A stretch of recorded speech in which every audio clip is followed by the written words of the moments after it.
Hey guys, welcome to Recipe Delights. Today we're going to go through the process of making hummus from scratch. Before we get to the process of making hummus, the first thing we want to do is prepare the chickpeas or garbanzo beans. We're going to need to clean them and soak them for 12 to 24 hours. So we're going to start this process by first preparing the chickpeas or garbanzo beans. What you will need for this process is baking soda, the garbanzo beans, a measuring cup, a bowl, and a colander. It is a very simple process, but what you need to do is soak these overnight. First thing we do is we're going to measure out 2 cups of the garbanzo beans or the chickpeas and put them into the colander. Now we're going to wash them thoroughly through water. Chickpeas are very high in fiber and anti-inflammatory substances. So they are actually a very healthy meal for you. And you can do so much with them, not just make hummus. There's a lot of meals that you can make with them.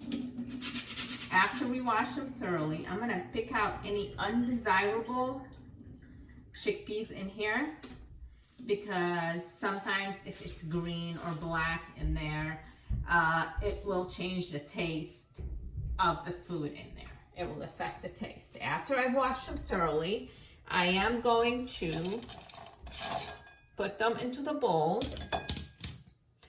and sprinkle them with the baking soda.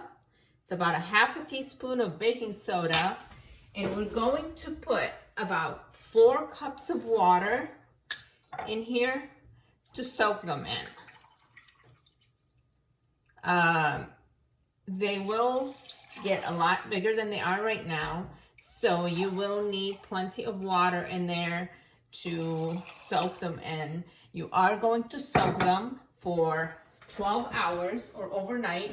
You can soak them up to 24 hours and it will not affect them negatively. So now we're going to put them aside for 12 hours. After that, we will put them on the stove and cook them for about an hour, depending on whether you're using a pressure cooker or a regular pot. See you soon. Well, welcome back. These have been soaking overnight, so they've been soaking for about 24 hours. And you will see that each of the chickpeas did get larger. They filled up more of the bowl. And what we're gonna do next is wash them again, dump out the water, put them through a strainer, wash them thoroughly to get the taste of the baking soda out and make sure we have clean, clear chickpeas. And what we're gonna do is strain them out from the water, put them in a pot, and put them on the stove. We are ready to start the cooking process for the chickpeas now. We got a pot ready. We're warming up some water. We got our chickpeas right over here. And we need some salt. First thing I'm gonna do is dump the chickpeas in the pot. Throw on some salt. You don't have to throw on too much, just a little bit. You're gonna salt later as you're making your food, depending on how much salt you would like. Then we're gonna take the water, make sure we have about 3 inches over the chickpeas. We are going to put them on the stove. Reduce the heat to low so that they don't overflow, and leave them on there for about an hour. We took the chickpeas off of the stove. We grab a piece to make sure and squeeze it to make sure that it's ready when it actually comes out. of its shell. When you squeeze it, that means it's ready. Now what we're gonna do is we are going to take the chickpeas and strain out the water from the chickpeas. Just put a strainer in a bowl and take it out of there. Now don't throw away the water because you actually will use it for liquid and food. It makes it a lot better in there. Has a yummy taste. We will use some of this actually in the hummus when we actually get to that part. And let's set that aside. And we have the hummus in here. And once it's strained out a little bit, take the water out, dump it in here. And let's take this. So now we're ready to actually make the hummus.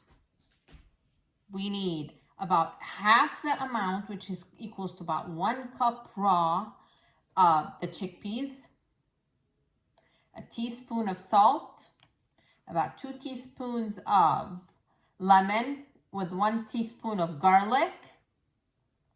You have 1/3 cup of tahini, and we put in here some of the chickpea broth to add as we are making the hummus.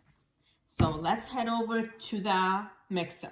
Let's start by adding everything to the blender. We'll start with the chickpeas, just dump them right in. And let's get some salt on them. Now the salt you can do to taste in the end. If you find something that you need a little more salt in or a little less salt in, you can adjust it to your own taste. Now I would recommend undersalting, and then if you need, once you taste it, if you need to add more salt, you can do that. Same thing with lemon. Put a little less lemon if you want and add to your own taste. So we're gonna take the lemon and the garlic. If you want your hummus to also last longer, I would avoid putting the garlic in there. I usually, it depends on what my plans are with the hummus, is whether I put the garlic or not. I actually find it very tasty also without the garlic. Add the tahini in there.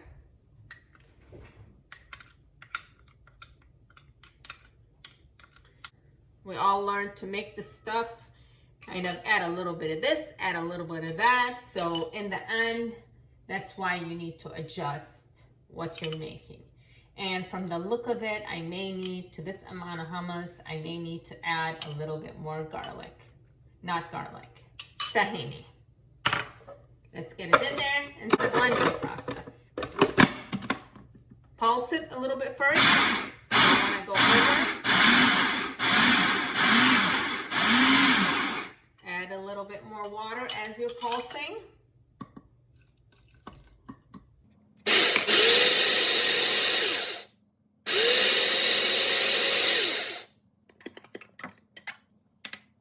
I'm gonna need more liquid.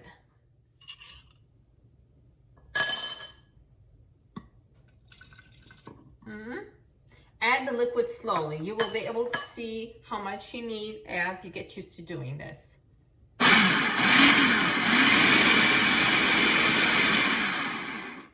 It looks like that's enough.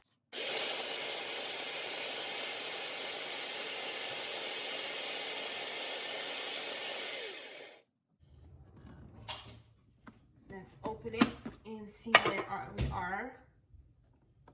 Oh, nice.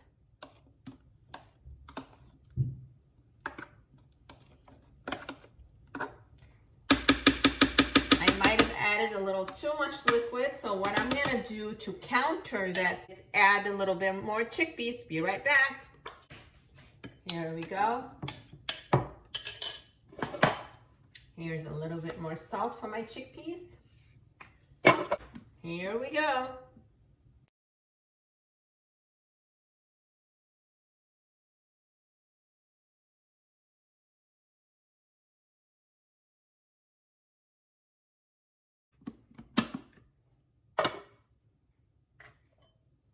Let's see. Oh, perfect. We have the perfect hummus. I will blend it a little bit more to get it a little bit smoother. Some people do like it to have little chunks in there. You may under blend it a little bit. But if you do like it smooth, just blend it until it gets to that texture.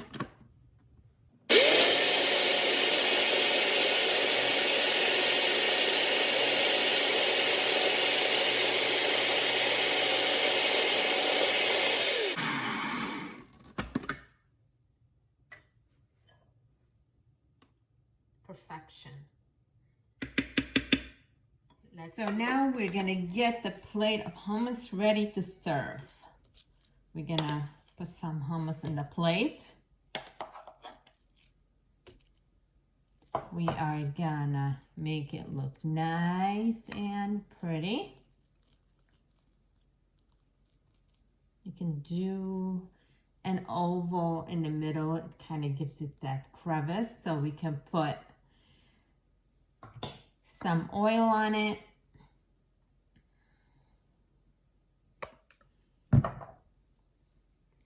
A little bit of paprika on the sides. The red color just gives it a nice, it doesn't have any taste, it just gives it a nice color on it. And just take some tomatoes and put them on the side. And this will give it a nice shape. It's perfect for putting on the dinner table. Here's some pita bread that we're gonna have with it, and this is ready for serving. You could also add a piece of mint in the middle to make it into perfection.